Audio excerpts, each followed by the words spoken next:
Hi, everybody. My name is Greg Katz, and welcome to Tuesday's edition of WeAreSC.com's Inside the Trojan Huddle, where we tell it like it is. Friends, Inside the Trojans Huddle is a game-like panel discussion that is posted on Tuesdays in the off-season and twice during the regular season. The huddle features WeAreSC.com columnists, staff writers, and historians.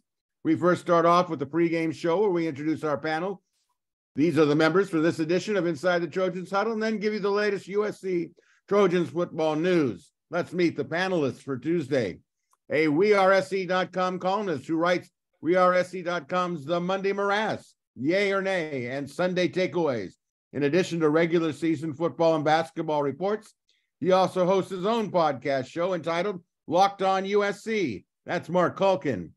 A former William Jewell College defensive back and WeAreSC columnist who writes the popular WeAreSC.com column Musings with Arledge, and his own weekly WeAreSC.com video show, Musings with Arledge Solo Edition, and is a graduate of the USC Law School. That's Chris Arledge.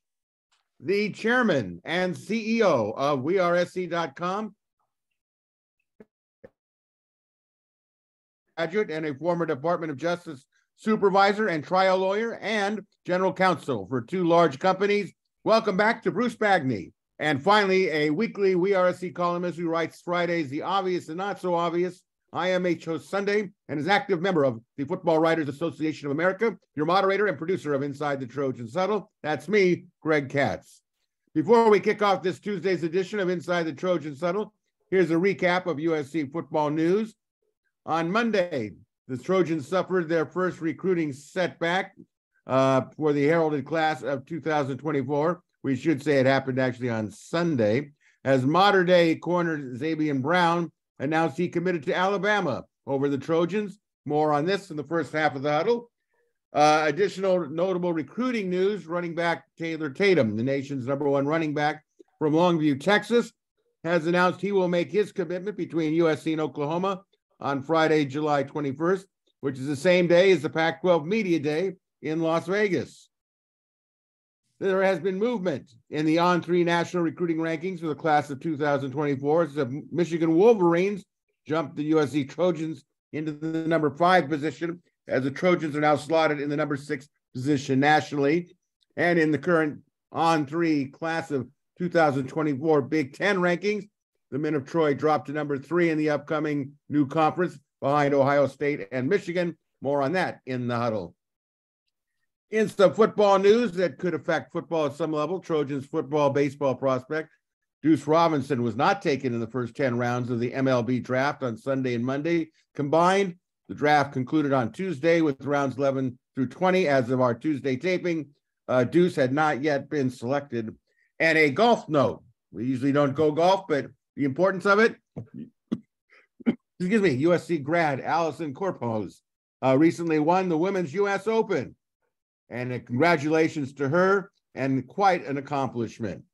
And a reminder that the recruiting division of WeAreSC.com, headed by Scott Schrader and assisted by Marshall Levinson, can be read daily during the week for our premium subscribers. And don't forget to watch Friday's WeAreSC.com video recruiting roundup show with Scott Schrader and host Dylan Brazier. Friends, WeAreSC.com's Inside the Trojan Huddle greatly appreciates your viewer and listenership. And we strongly encourage those of you watching on sites like YouTube to click on the like and red subscriber buttons. It's greatly valued, it's appreciated, and it is free. You can also listen to Inside the Trojans Huddle on many of your available podcast sites. And a reminder, WeAreSC.com is offering all WeAreSC premium content for $9.99 monthly or $99.99 for a full 1-year subscription. You don't want to miss the site that really does tell it like it is. And we all shoot straight here with USC and college football fans. So with that, all the business has been taken care of. Let's kick this baby off. Panel on Sunday, modern-day 4-star corner Zabian Brown committed to Alabama over USC, which appeared to be in the driver's seat with Brown until a late visit to Alabama. Brown is one of the big 3 July commit announcements, which also includes the upcoming July 21st announcement from Longview, Texas, running back Taylor Tatum, who will decide between USC and Oklahoma, and the July 23rd announcement from local St. John Bosco linebacker Kingston Viliamu Asa.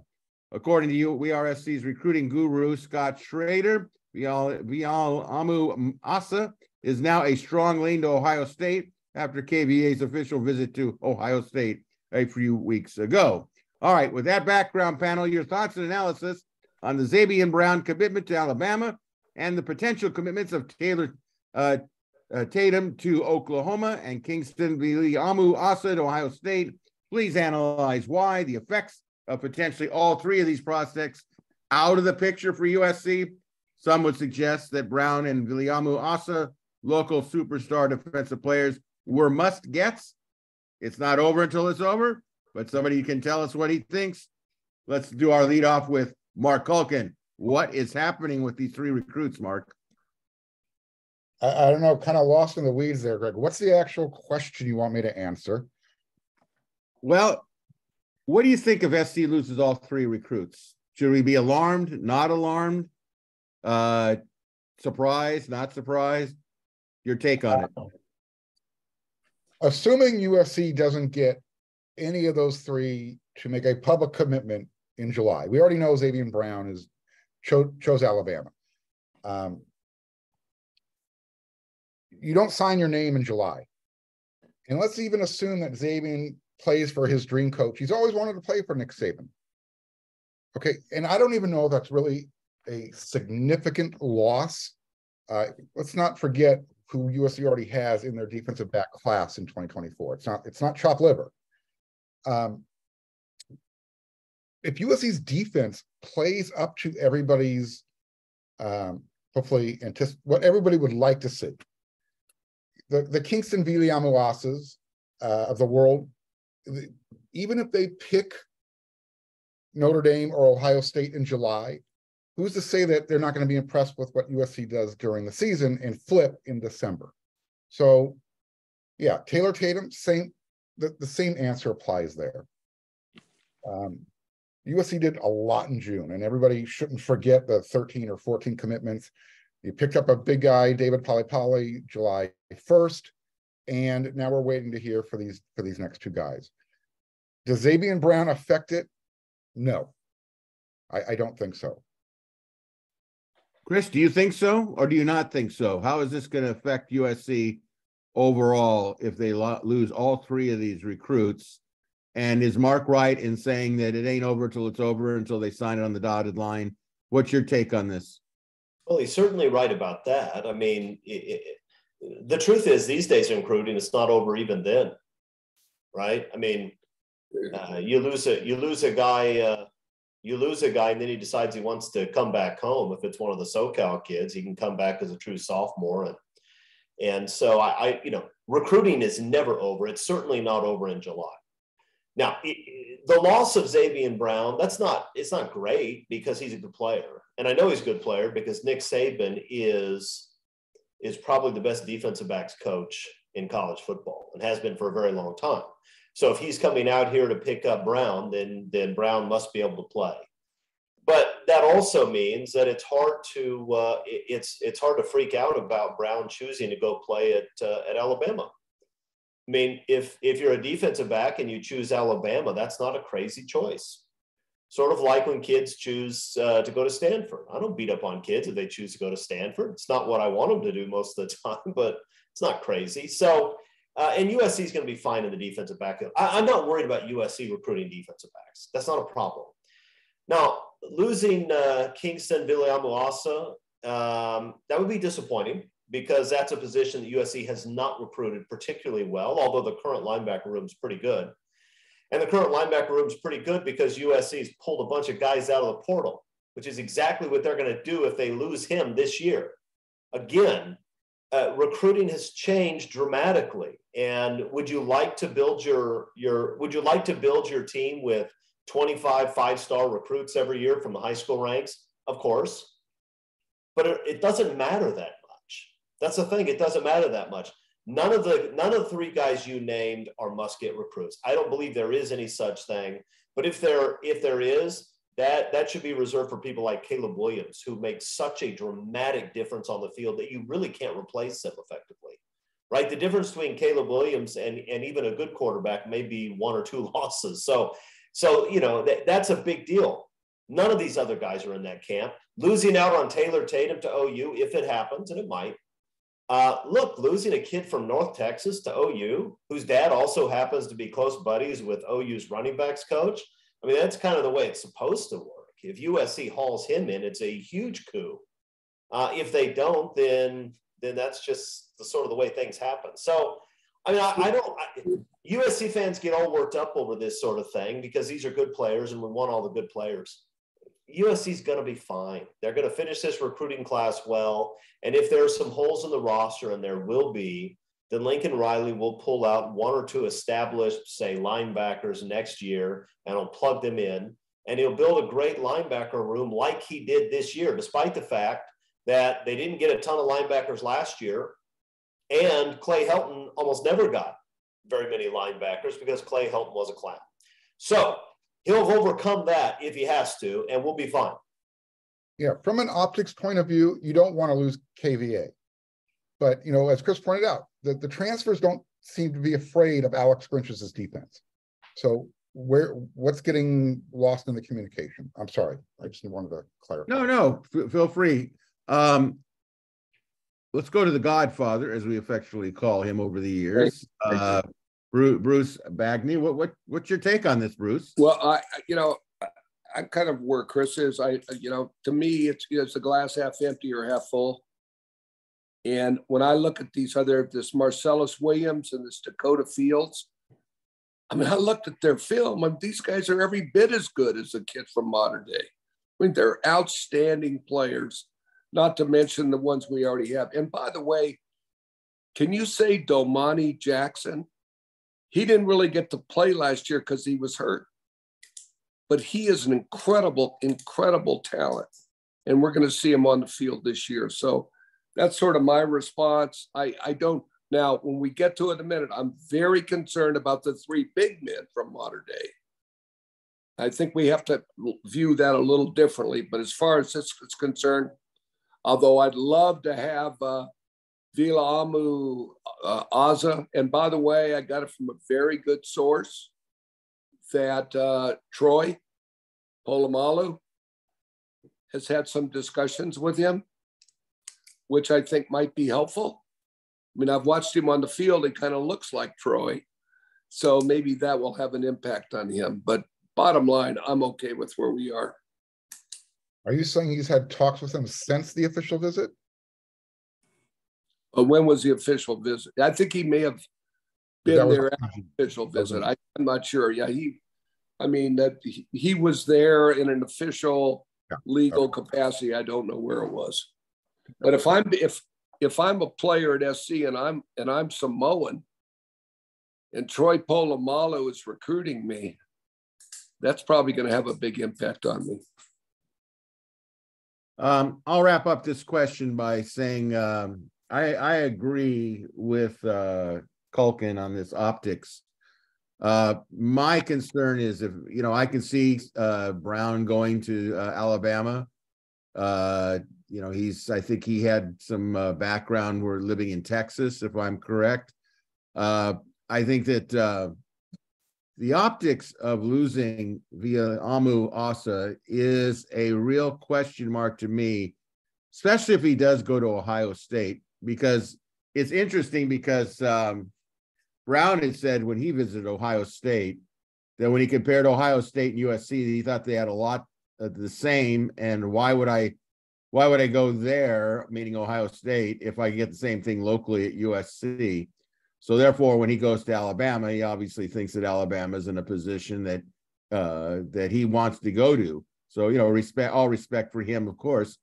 But what we're seeing here is in Brown, Viliamu Asa, and the potential of Woodyard defensive players leaving the area harkens for me personally, from my point of view, as there's still work to be done to change this perception. I get the transfers, we can make it up here, there, everywhere, but I think personally, I'll make this prediction. I think that Viliamu Asa and perhaps one or two others that leave the area will be kind of the last ones to leave because they kind of grew up in the era of Clay Helton, and it looks better, the grass is greener on the other side, which may have been true at the time, obviously, but I think it's changing. It's changing. Yeah. Well, you have to have some compassion, right? I think we're USC fanatics. We actually are obligated to write about the games, and we still had a hard time watching them. It wasn't a maybe. It was absolutely was. We all know that. Yeah, we all do know that. But I think that total train wreck. Yeah. But I think that Viliamu Asa going to Ohio State, if he does, I understand he's a great kid. And if you go somewhere else, doesn't mean you're no longer a great kid. But I would understand if he goes to Notre Dame. I could get that. I could understand that. St. John is a parochial school. Notre Dame, of course, the parochial of all parochial schools, so to speak. I don't get playing at Ohio State. I don't care if he's best friends with Laurinaitis, the linebacker for Ohio, former linebacker, All-American linebacker for Ohio State. That's not enough for me if you say I want to get my degree in real estate development, and here you are in the middle of Los Angeles, and it seems like this town is run by people from USC in large real estate development. That doesn't make sense to me. Maybe it makes sense to the kid and his parents, but I would have to step back and say, look, you can get what you want at SC and not have to worry about reestablishing yourself later in time. Why would you do that? But if he's going to do that, I'll wish him good luck. The idea that he would play against USC really is, to me, is like a head scratcher. But let's move on here. The Trojans had a tremendous June recruiting cycle, as we all noted. They're currently number 6 national ranking for 2024.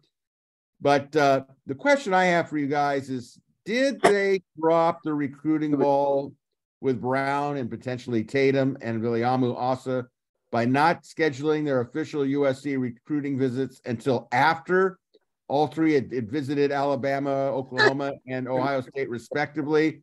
Was that just a matter it didn't work out? Because usually we all know that, like in baseball, if you're up in the bottom of the 9th inning, you can win it and the game over. Mark, what do you think? Did SC do the best they could in terms of scheduling when the visits would be? Yeah, I don't think it really matters. Sorry, my answer, it's going to be a real short answer for this question. No. Well, that's pretty short. Answer. Yeah, it was a short answer. That's the shortest answer you've ever given, Mark. I think that we're going to have to look up on past things if that's Mark has ever been that short. But he was to the point. He was to the point. Chris, does it make a difference in this day and age whether you are the last visit or not? What do you think? I don't think it does. I think that. I haven't done a statistical analysis, but USC seems to land plenty of guys, even if they see those guys before their last visit, and USC loses guys that they have into the last visit. I don't think that it's that big a deal, especially these days where you have guys, especially the SoCal guys who have been at USC unofficially dozens and dozens of times. I don't think it matters. The other thing I would say is that we're talking about USC losing defensive players because of the possibility that they don't yet believe in USC's defensive staff or defense. May be true, and that wouldn't be crazy if these kids are taking a let's wait and see approach, because a lot of us are taking a let's take a wait and see approach when it comes to Grinch and the defense. Right. But there are other reasons that guys might want to go to another school. Ohio State and USC are very different places. And it may be that a kid really actually feels like he fits in there. I went to school in the Midwest and really liked it. And it was different than what I had grown up with. And that was appealing to me. Now, I wasn't a blue chip recruit, but I don't see any reason why it'd be different in terms of you go somewhere and you think this is different from where I've grown up. This is kind of cool. I like it here. That's going to happen. And so I just don't, USC has done a nice job in these July recruiting visits of rolling out the red carpet for these guys and putting on one heck of a show. It's not going to work with everybody, but it seems to me they're probably doing a pretty good job of selling USC. So I'm not going to criticize that. All right. Bruce Bagni, are you going to criticize it? Do you think the last man up is the way to go?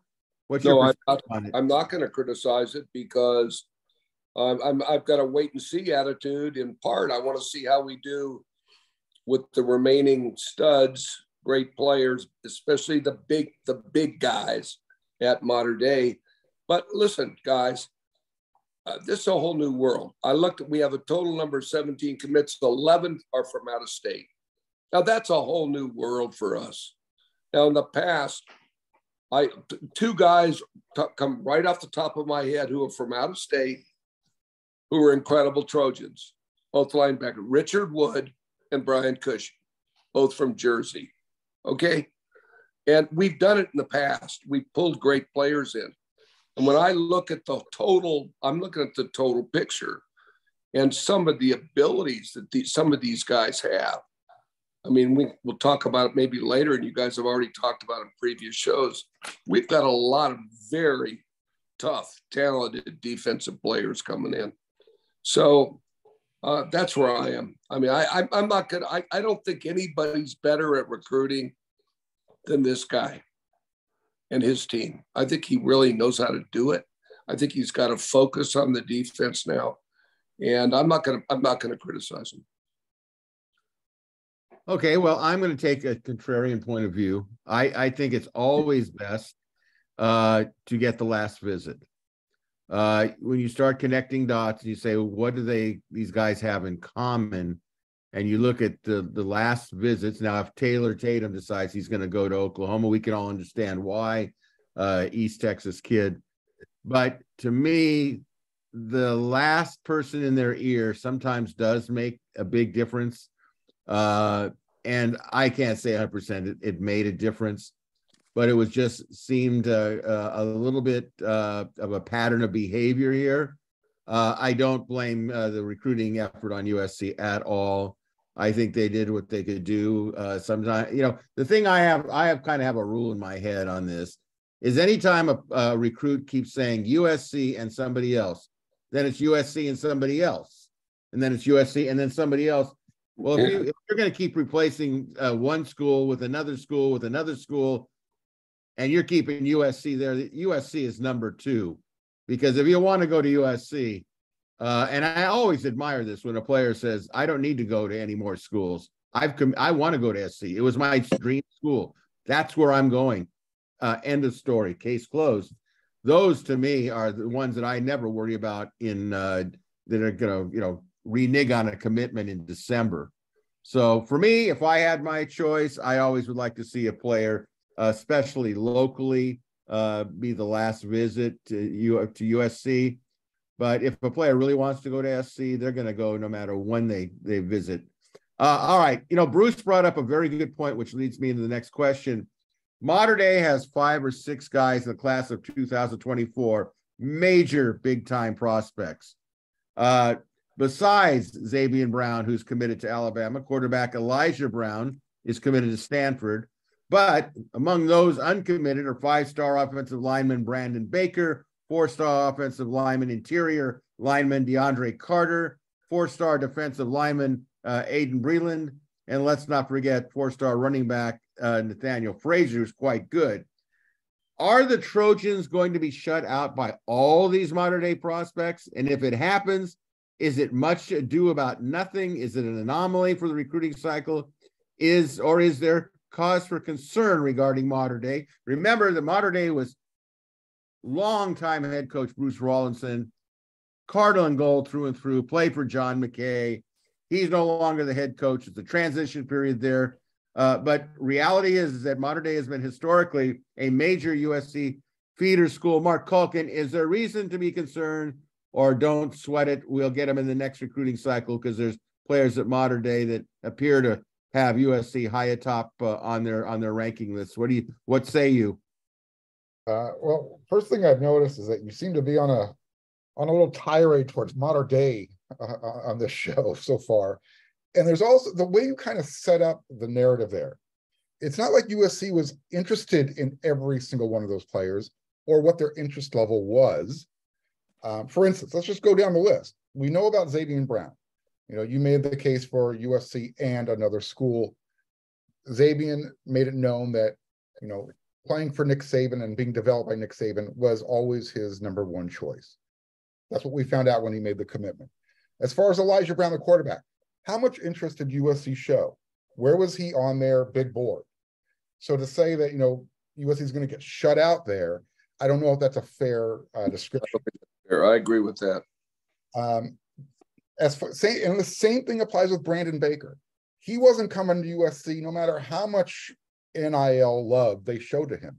He was going to Oregon because he's always wanted to go to Oregon. His brother played at Oregon, and Oregon made him an offer that he probably wasn't going to refuse regardless. So again, did USC lose out on that? I don't know. I don't know if that's a fair description.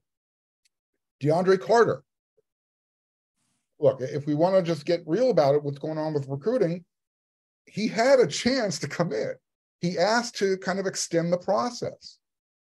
So I don't know, did USC blow it? Did DeAndre Carter blow it? Is he still an option? We don't know. He hasn't committed to anybody yet. And then as far as Aiden Breland, he is one of those guys in the wait and see mode. He wants to see what this USC defense looks like. Now, if USC gets to the playoffs and he still doesn't come to USC, he makes his commitment somewhere else, what are you going to do? I mean, what do you need to buy in? And then as far as, again, Nathaniel Frazier, from all reports that we get, you know, USC had different running backs higher up on their priority list. So again, Greg, it's just to the way that the question was posed, you know, instead of, you know, USC fans getting all up in arms saying, well, they're losing all these guys. Did they really lose what they didn't go after?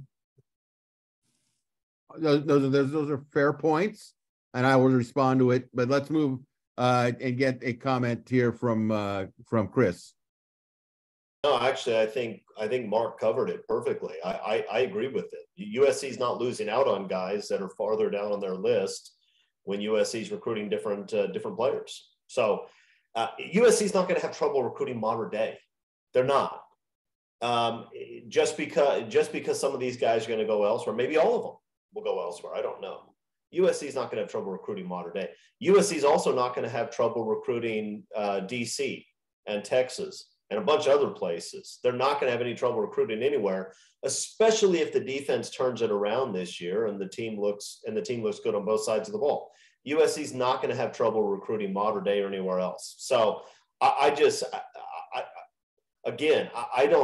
see the worry. Would I like to get local guys that are great players? Yes. Do I sometimes wonder why the coaching staff take Nate Frazier?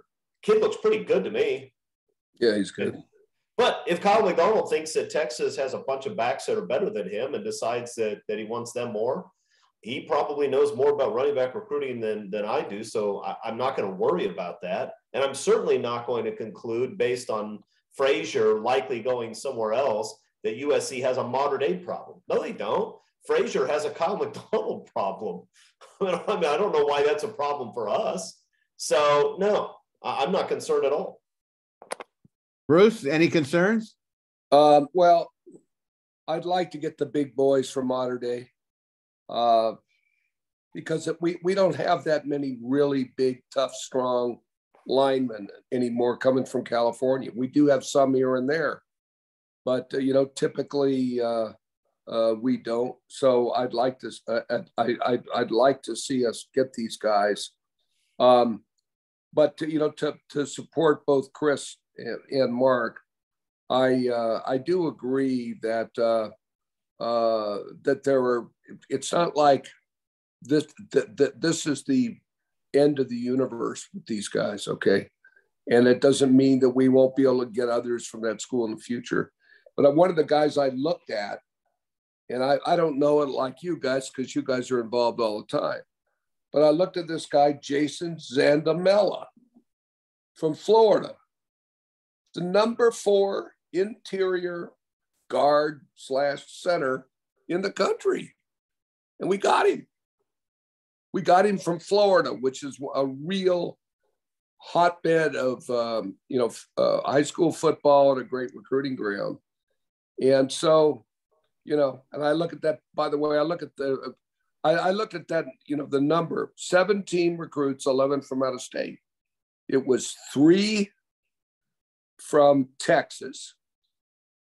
And you guys know who they are. It was 2 from Florida. Okay.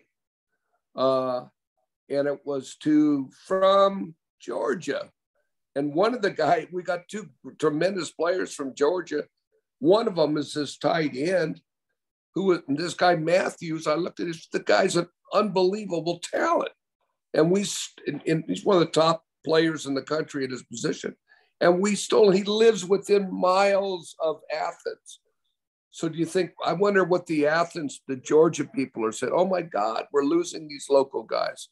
I think Georgia recruiting is in trouble, Bruce, for what it's worth. I think they're pretty much done at this point. Yeah, no, they're very lucky. That's exactly the point. Everybody recruits nationally these days. These kids go all over the place. People travel more than they did 30, 40 years ago. These kids go all over the place. A lot of especially the guys who are receivers and quarterbacks, they're on these 7-on-7 teams that go all over the place.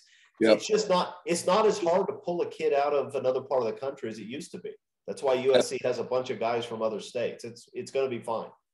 And that's why Alabama and Georgia can come in and pull guys out of California, point you made. And that's the reality. We got to live with it. We just have to do the best we can with the best people in California. But Texas is like our second largest recruiting ground. That's where we recruit a lot of, as you and I discussed the other day. So, and we're pulling in some very talented people from Texas. So I feel pretty good about recruiting generally. I'll say this. I'm not overly concerned about modern day. I thought Marc made some good points, certainly points that I understand and I could support. But I think the proof will be in next year's recruiting class out of modern day and seeing what some of the great talent that's coming up, how they're going to view it. I think you can make a case for each one of these players. The one I'm actually paying most attention to, I understand why DeAndre Carter may have forfeited his opportunity. I'm not so sure they wouldn't take him if he wanted to go still wanted to go to SC. But I am looking at Aiden Breland, and I do understand why he says, I want to see, I need more time, which is certainly, I've always said, why are you committing so quickly? But I think a lot of the coaches are saying, I'm not going to mess with you. You either commit or the train's going to move on. And I understand that side of it too, but I'm going to kind of reserve my feelings on the modern day situation by what happens in the class of 2025. I want to wrap this session up with maybe something that's not important at all, but just as a topic, because I'm hearing it from other USC fans. Since Bryce Young, once a USC commit from Santa Ana, modern day, and a guy, of course, we know won the Heisman Trophy at Alabama, how much does a Bryce Young success factor at Alabama play in the Tide's recruiting success in Southern California?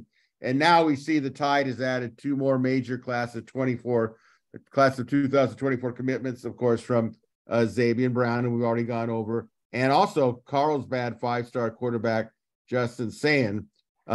Should this be any cause for alarm for USC fans that Alabama seems like they've got somewhat of a hold here? Is this going to not make a difference if USC continues to advance and win, which is probably the bottom line to keeping players at home? Marc, how do you feel about it? I don't care. Look, we talked about it earlier. I think we've all brought it up at some point. During the Clay Helton coaching era, players chose to go elsewhere. Bryce Young, when he showed up to signing day, he actually had a USC, allegedly, a letter of intent in his back pocket. He was that torn up about choosing between USC and Alabama. I mean, think about it this way. If Lincoln Riley was here, is Bryce Young go to Alabama?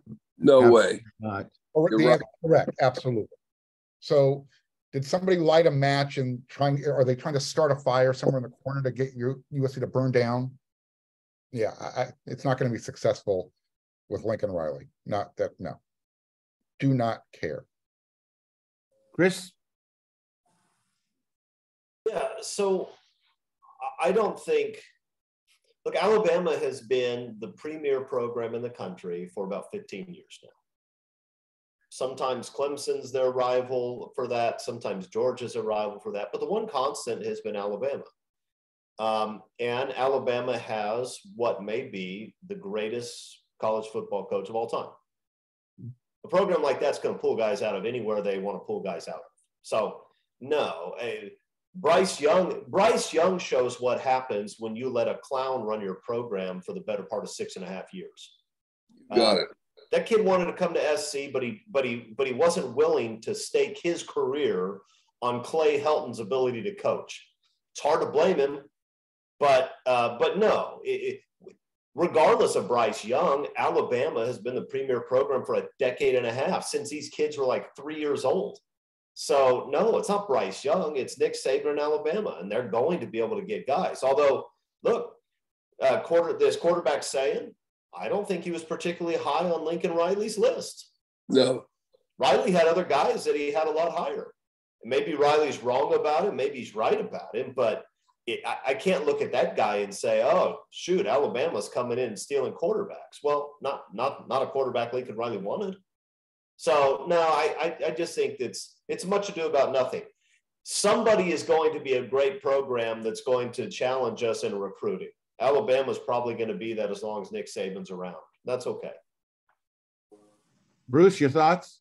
Yeah, going back to what Chris said, look, does anybody doubt here really the ability of Lincoln Riley to pull in the top quarterbacks in the country? I mean, look, if he really wanted this guy, I love the name, by the way. I think of the expression just saying. Well, Justin saying, I don't think he was on the top of the list. I don't think the kid from Modern Day was at the top of the list. We were loaded at quarterback, but my point simply is this. The answer is no, I'm not worried about it. And one area that I have tremendous confidence in Lincoln Riley is recruiting quarterbacks.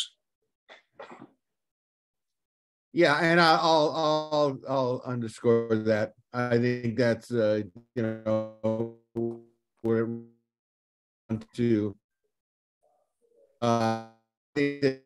to Bryce Young was a tragedy. Not because he went to Alabama and won the Heisman Trophy. It's why he had to go to Alabama in the first place. Yes.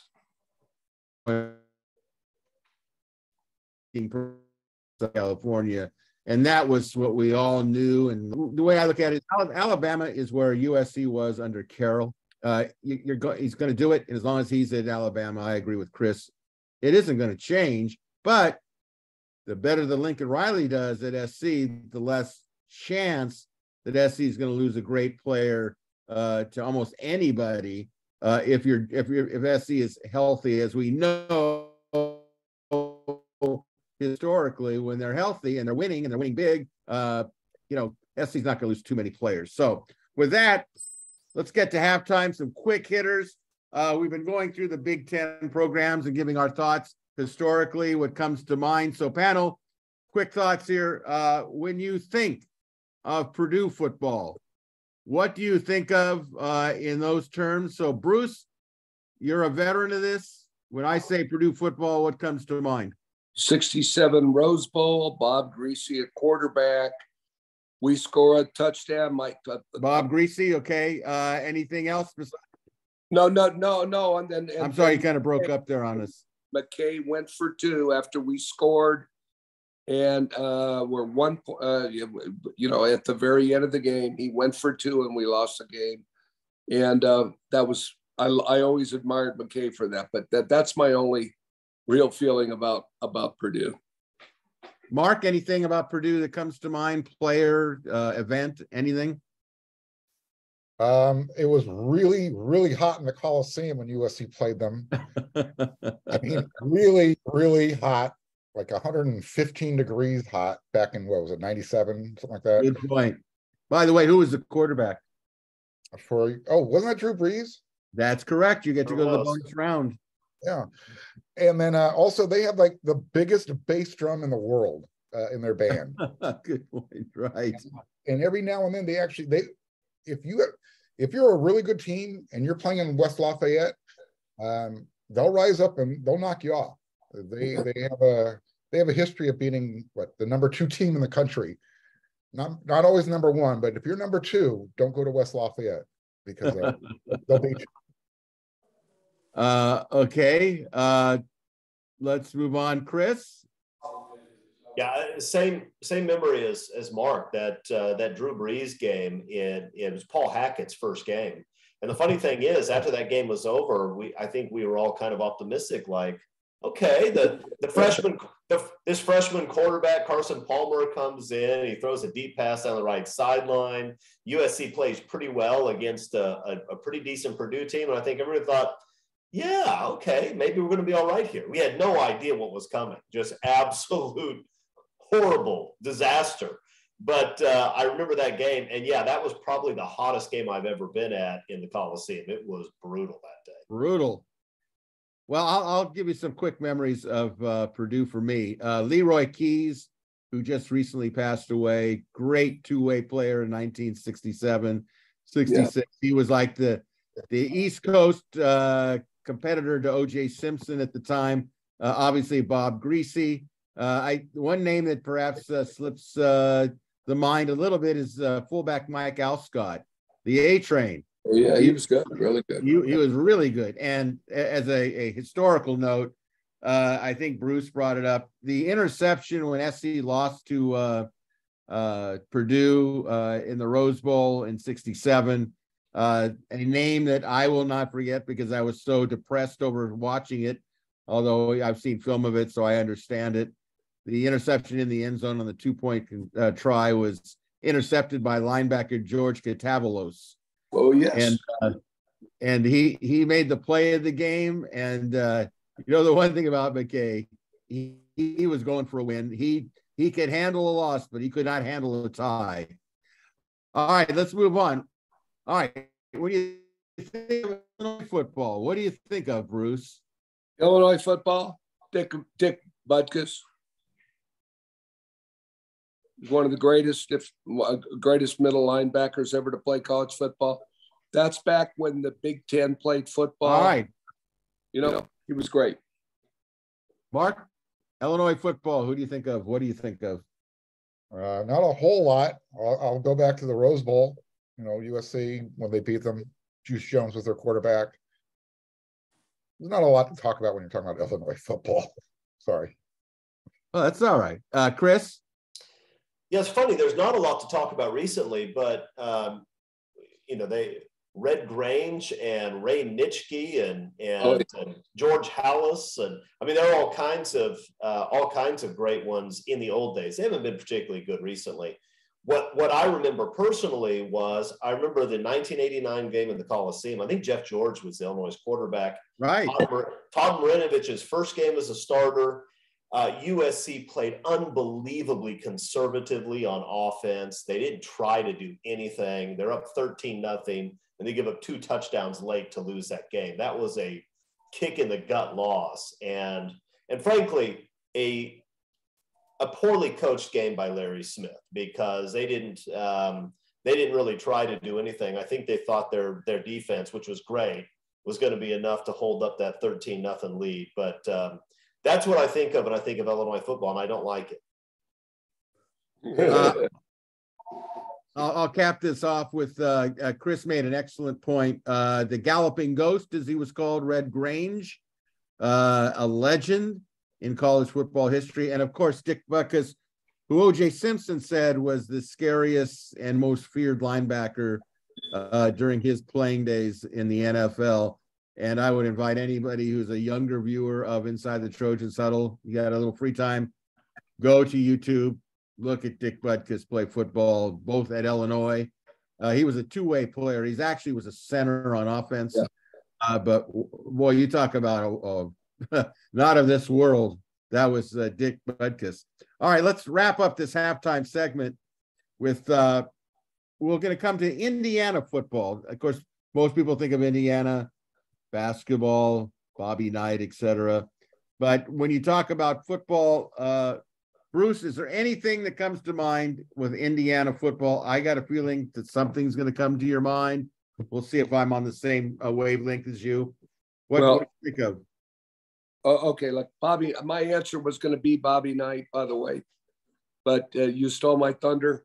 But we played Indiana in the '68 Rose Bowl. I remember it well because I was in the Army and I was actually stationed at that time in Indiana just during the Vietnam War.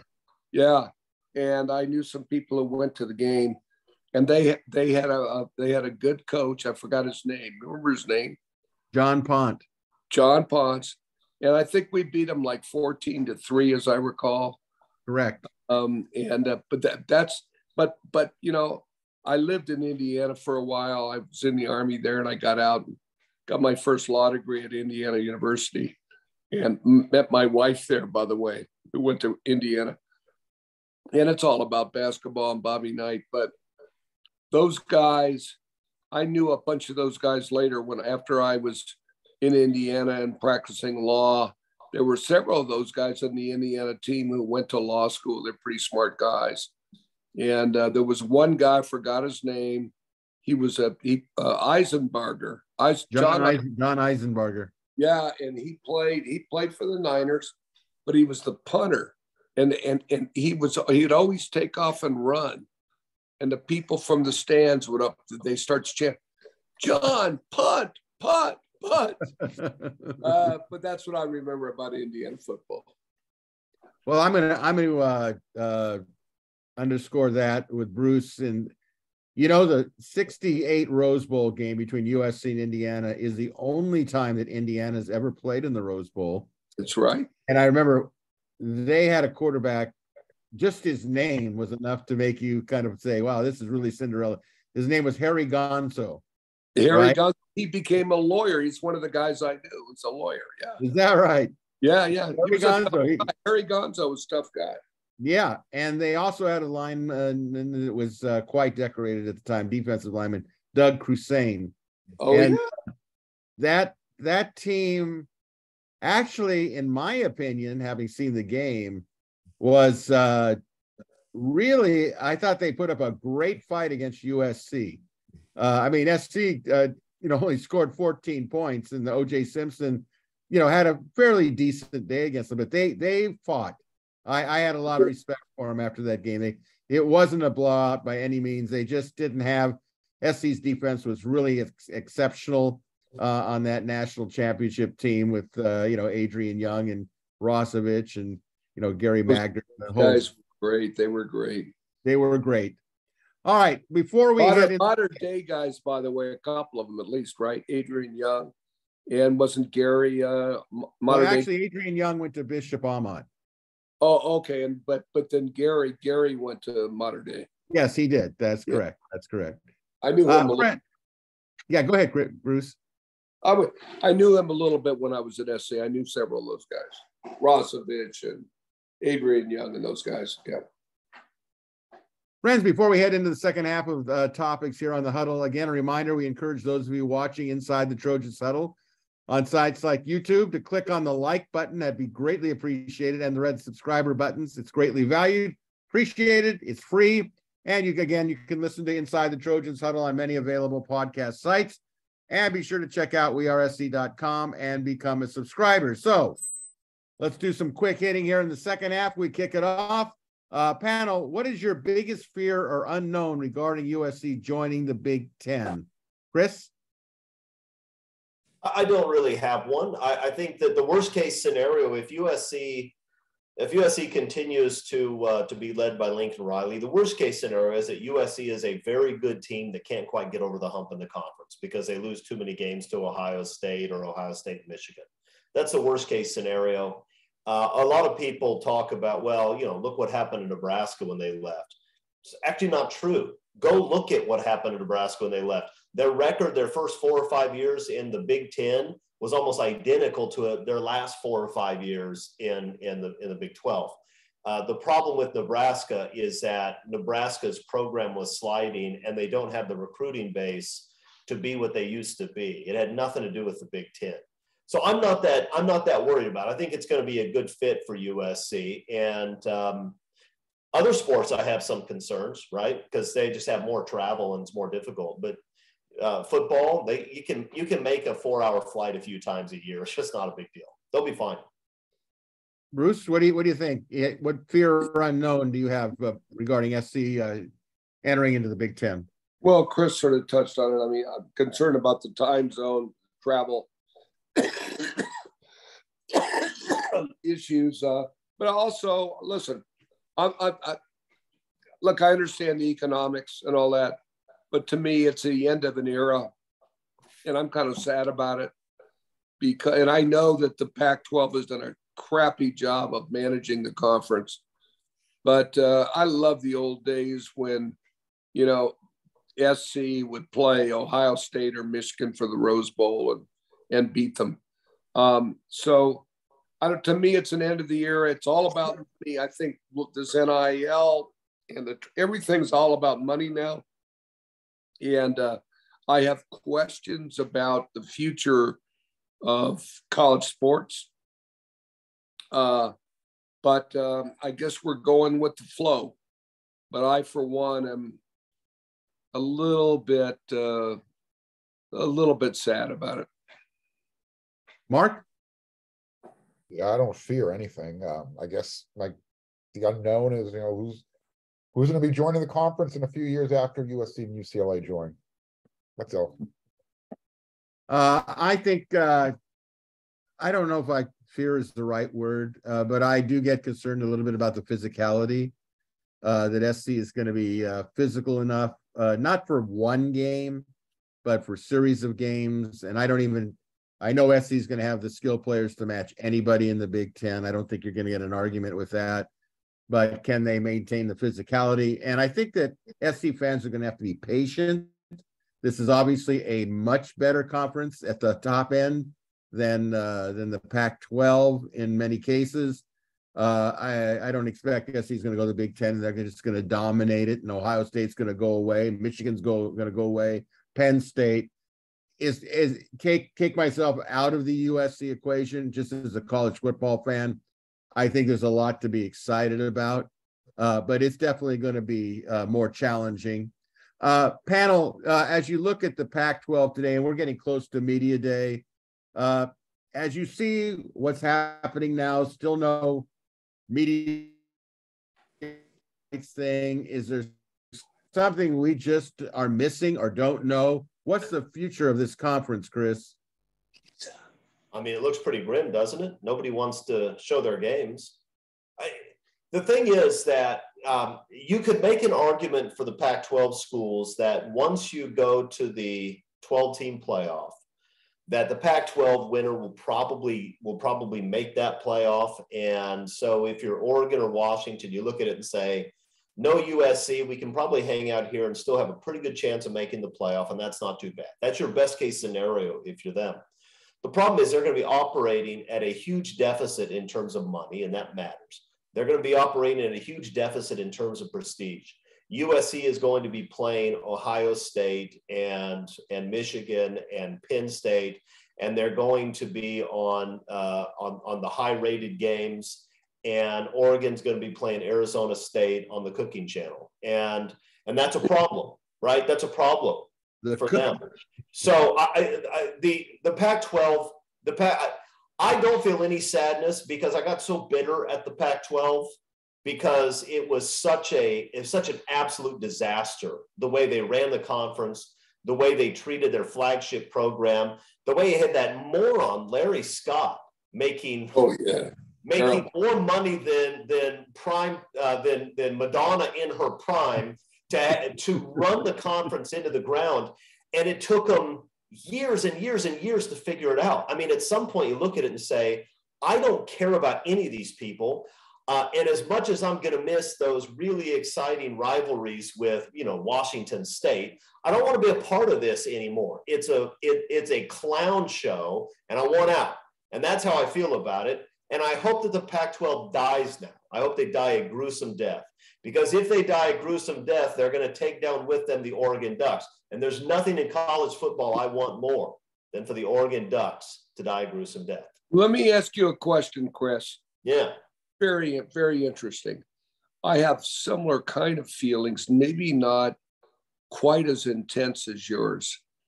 Mine are more always directed at Notre Dame and to a lesser degree to UCLA, but I don't care about UCLA. They're irrelevant. But let me ask a question. What is your thing about Oregon? Why are you so angry at Oregon?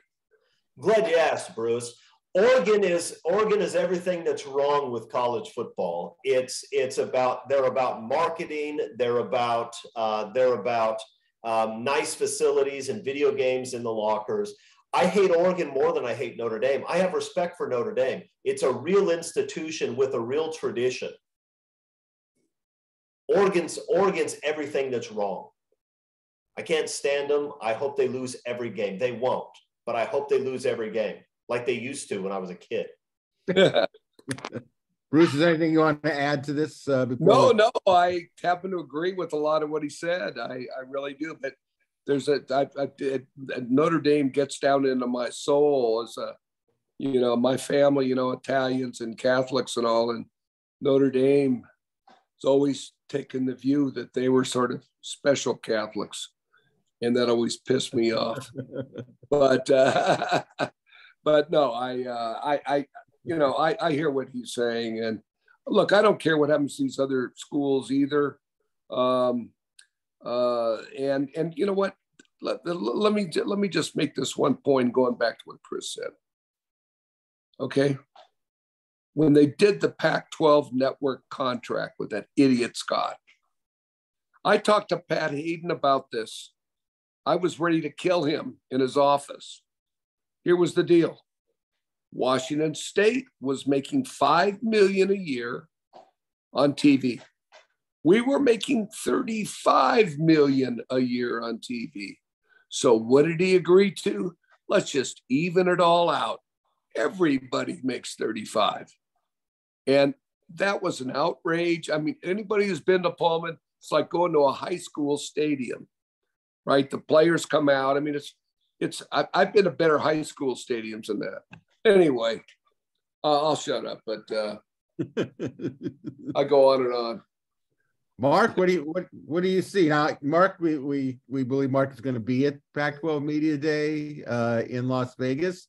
So, Mark, I guess the question is what do you expect to hear from the commissioner? But what do you really think is the future of the conference?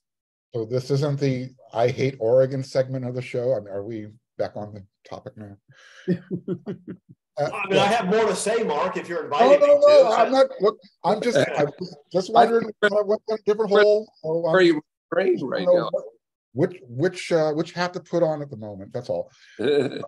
Because I share a lot of the same sentiments.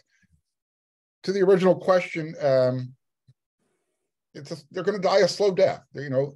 If I was the Pac-12, if I was the Pac-12 and I had 2 legs and 2 arms and a head on my shoulders and I can walk around and do stuff, it's my bucket list until I die. I'm going to go do the weirdest things possible, schedule whoever I want to schedule, because eventually we're going to die. The fact that you're going into your media day in less than 2 weeks? Correct. Correct.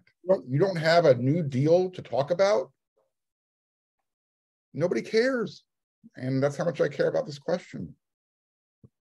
I will say this. I think it's very sad because to me, when I see the Southeast Conference say, because we care more, that really sums it up to me with the Pac-12. They didn't care more. They were happy to be where they are. It wasn't a priority. It was a priority at SC because SC had tasted the national championship level. It's a priority for UCLA in the sense of sports, basketball-wise. It was a priority there. But it never seemed to me that, I really like the regionalism. I like the West Coast versus the Midwest, just lifestyles, differences. All that sort of stuff was naturally inbred in it. And the Pac-12 just let it all go, and it wasn't strong. The leadership, pathetic. I'm not saying leaving Larry Scott out of it, that they weren't good people in a lot of ways, but they just didn't have the vision that the other conferences do. And eventually, bye-bye USC, bye-bye UCLA. You don't have any compassion for them. But I do think it's going to be very entertaining to hear what Commissioner Kelyovkov says about I got a feeling that maybe when Mark is in Las Vegas, I don't think it's going to be the shock that it would have been, a year ago.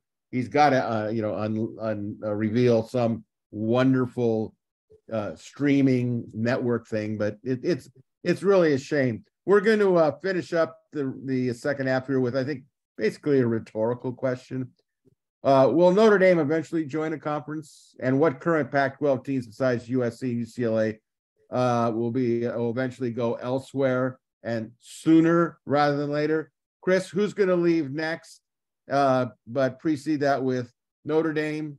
Are they going to the Big Ten or the SEC? Notre Dame will never go to the SEC. But will Notre Dame go to the Big Ten? They'll go to the Big Ten when the gap in money is so big that they don't think they can compete anymore.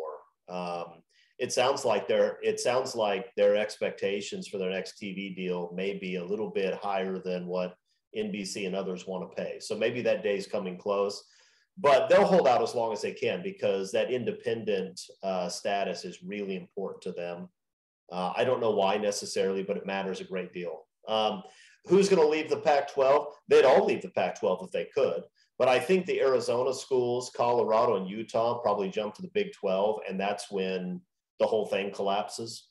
And I don't know what the other schools do when that time comes. But if you're those schools, the Big 12 may not be what it used to be when Texas and Oklahoma were around, but at least they have a TV deal. So true. Bruce, what do you think? Who's Notre Dame to the Big Ten? Notre Dame, should we say also who's leaving as quick as they can out of the Pac-12? Okay, well, first of all, I don't give a damn what Notre Dame does. So let's I don't care. And I think we're going to end up, Greg, with 4 conferences, big ones. And everything's going to revolve around those guys. There'll be divisions. And there'll be it'll probably end up being the 4 conference champions, and maybe there'll be a total of 8 teams that back up the second team in each conference. But as far as others going, I mean, I think Oregon and Washington, they're solid programs. I think Stanford might well go. I don't know where they'll go. They may not necessarily go in the Big Ten. They may go in the Big 12. But it's going to be, I think, these 4 centers of power, centrifugal forces are going to kind of pull these kind of stranglers along. So whatever that's worth, that's my bottom line. Mark? Yeah, I don't think Notre Dame goes anywhere close to the Mason-Dixon line. If they don't join the ACC full-fledged, the Big Ten would be the logical choice. Chris mentioned Arizona and Arizona, Utah and Arizona to the Big 12. I would say Colorado and Arizona to the Big 12, Stanford, Berkeley, if we're looking at academics, to the Big 10. Everybody else, can kind of jump in and go to the Mountain West, Oregon State, the other schools in Washington. Washington has a chance to get into the Big 10 just because of their academic prestige. Oregon is just kind of out there in the ether. They don't really belong to anything. Here's my contribution to the Oregon hate. I think that the whole conference the thing about it is that it will explode but it seems like it's pretty easy to see where the teams that will leave, where they'll be going. ASU and Arizona, you could see the Big 12, as well as Colorado. You know, that's almost like tailor-made to me. Oregon and Washington are interesting. I think Washington, because of the Seattle TV market, makes a lot of sense to me. I know that SC doesn't want to see Oregon in the Big Ten. I think Oregon, much to the delight of probably all of our panelists, is going to be the team that's really going to have to present a strong case on why they belong in a conference like the Big Ten. You know, I mean, would the Southeast Conference say, okay, we'll go coast to coast and we'll chip off Oregon? From my understanding, that the head coach at Oregon is not pleased at some of the things that he has been seeing at Oregon, and in terms of his job advancement, that he could be you know, really looking for it. You know, Stanford's it's kind of like a wild card to me. You know, I could see Stanford and Northwestern kind of like making a case for, you know, Stanford entering the Big Ten, but I don't think SC would be against Stanford going into the Big Ten. No, I wouldn't. You know, and it would open up the Bay Area. You know, Cal, I think, is going to end up really in difficult straits on where they're going to go, because at some point you're going to say, what's left? You know, the Mountain West Conference, but it's coming. It's not if, it's just when. So at that point, let's get to some questions. We just have a few of them. Panel, feel free to jump in. First question from SC, the one in Orange County. Can you confirm the Salute to Troy date is August 18th? Who do you think will kick off and lead the event in place of an AD? And speaking of the AD, have you heard any rumblings on finalists? I'll chip in first. I have not heard anything. It's airtight. On Sunday, for the IMHO Sunday, I'm going to present my candidate for the athletic directorship. I don't know. I might as well get Rodney Pete to MC the you know, Salute to Troy, and I've heard various dates. Anybody heard about when it Comment? I don't know. No, but if the USC administration is watching this program, and obviously they are, then I'm open to being the MC. So just let me know. I'll do it for cheap. Well, Chris, I was Yeah. going to propose that the entire WeAreSC team stand up there as a one unit, and No, I'm rejecting that, Bruce. I'm going to do it. You guys are going to watch it. Okay. Don't try to jump in and take my glory. I think we should look in some sort of celebrity to fill in. Lincoln Riley will do it. Go get a former USC alum celebrity, a Will Ferrell, someone who's going to, you know, grab the microphone and grab everybody's attention. And Will Ferrell is a good choice. He's a good man. Well, the one thing about Salute to Troy, I wish they would do, they won't do it, is I understand it's like an exclusive thing now where only, you know, the high rollers get invited and all that. But I always used to think, wouldn't it have been nice if they would have it on the floor of the Coliseum and invite the general public and you know, use one of the end zones as you know, a platform for a stage. And you know, maybe it's too much work, but I think trying to get the general public to participate wouldn't be a bad idea from a public relations standpoint. All right, question 2 from Reed in Elk Grove, California. Bullock appears to be the only lock to start on this year's USC defense, with Shaw getting some mentions as well. Do you and your panel believe replacing up to 10 bodies on defense is possible to have a top defense in such a short time span? Thanks in advance. Comments? There's no way in the world Bullock is the only lock to start on USC's defense. Yeah, that's true. Even if what he's asking about is last year's starters starting on this year's defense, he's still not even close to the only lock. So I'm not sure where that comes from. USC is going to have a bunch of secondary guys coming back that played last year. They're going to play this year. And they're going to have one new starter at linebacker, but assuming his lower leg injury is healthy, and it looks like it is, there's no way in the world that the new Stork isn't going to be a starter. So I just 230. It's 230 now or something like that. Yeah, that's the rumor. So no, I reject the premise of it, but I do appreciate the question, and the guy. Listen, I shouldn't have beat him up so bad. I just don't think that's right. I think it's going to be interesting to see who's going to actually be starting. I think a lot of it's already pretty well out there, but I actually want to see how they deal with the linebacker situation. I think it's going to be fascinating, and maybe that's where the creative part of defense with Alex Grinch will come in.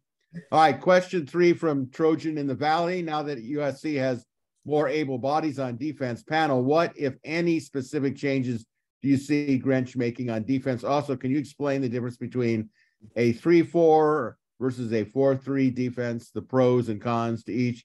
I'm gonna assign this latter part question, since we do have a defensive guy on the panel here. So Chris, explain a 3-4 and a 4-3 defense and the pros and cons to each. What were you saying, Mark? On my episode of Locked On USC, that's actually available right now, this is what I spoke about in one of the segments, the difference between the 3-4 and the 4-3. But Chris, go ahead. Let's get your opinion. You notice how Mark slipped in that plug, right? No, and he was right to. He was right to. Well, I know you would have done it, so therefore it's okay that Mark did it. I would have. So we're equal to helping everyone out. So, but nonetheless. Look, at its most basic, a 3-4 means you have 3 defensive linemen and 4 linebackers. 4-3, you reverse that. What it means, practically speaking, is that you have less big bodies in the 3-4. You have a little bit more flexibility, particularly in the pass rush. You don't necessarily know you're going to have at least one linebacker coming on just about every passing down, but you don't know where they're coming from. To run a 3-4, you really need a big nose guard that can take up both A gaps. And if you don't have that, you're going to have a tough time running that defense.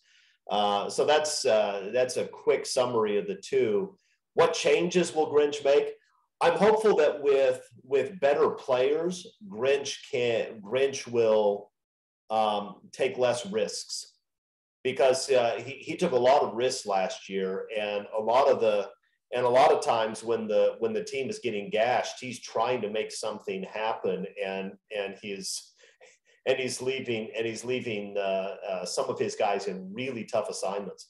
I'm hopeful with a better group of players, he'll be able to play it more straight up, still get pressure on the passer, and not put guys in tough spots all the time. But I don't know. I guess we'll see.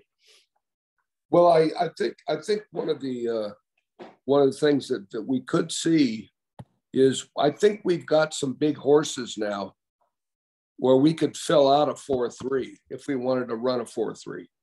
The problem is with a 4-3, that's sort of traditional. That's what the NFL teams run mostly. And the way football's played now, especially in college, everything's sort of wide open. And I call it the sideways passing game and all this, the zone running and all that. It's pretty hard to just, commit those 4 big guys and not have other people. Like Grinch runs sort of a hybrid. It's a 3-4, or you could call it a 4-3 if you call the edge rusher a lineman. And I think that's up for debate. But I hope that he'll be creative and use the new people. We've got a bunch of big, tough kids.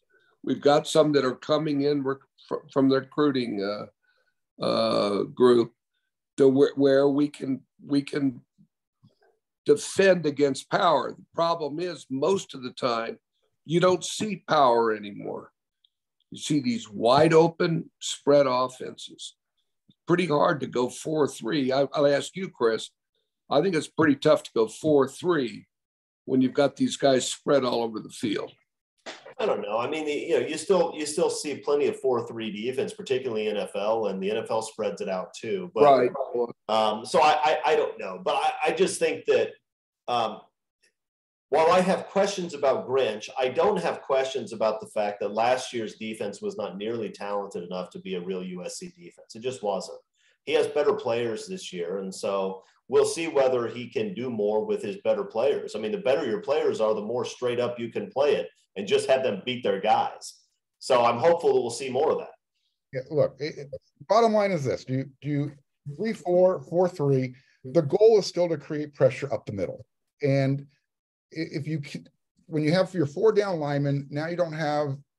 It's harder. It's going to be much more difficult to double team 4 defensive linemen with 5 offensive linemen.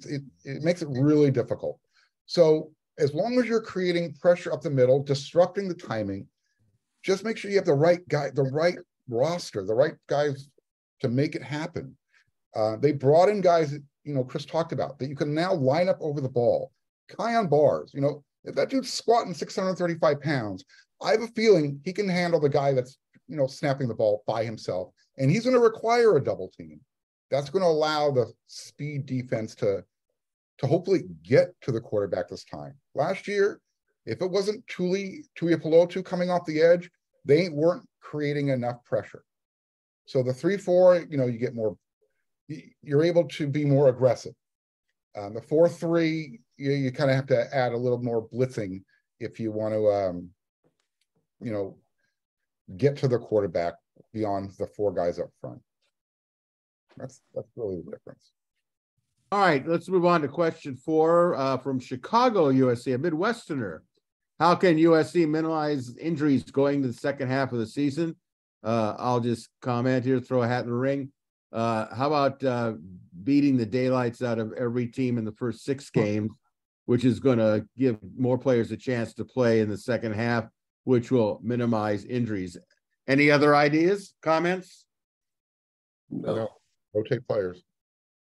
All right. We covered that one. Last question. Here we go. It's kind of a repeat, but we're not going to go through the repeat part of it. But this is from SC, the one in the OC. We have no date confirmed for Salute to Troy, as we talked about earlier. Who do you think? It is a complete repeat, actually, Greg.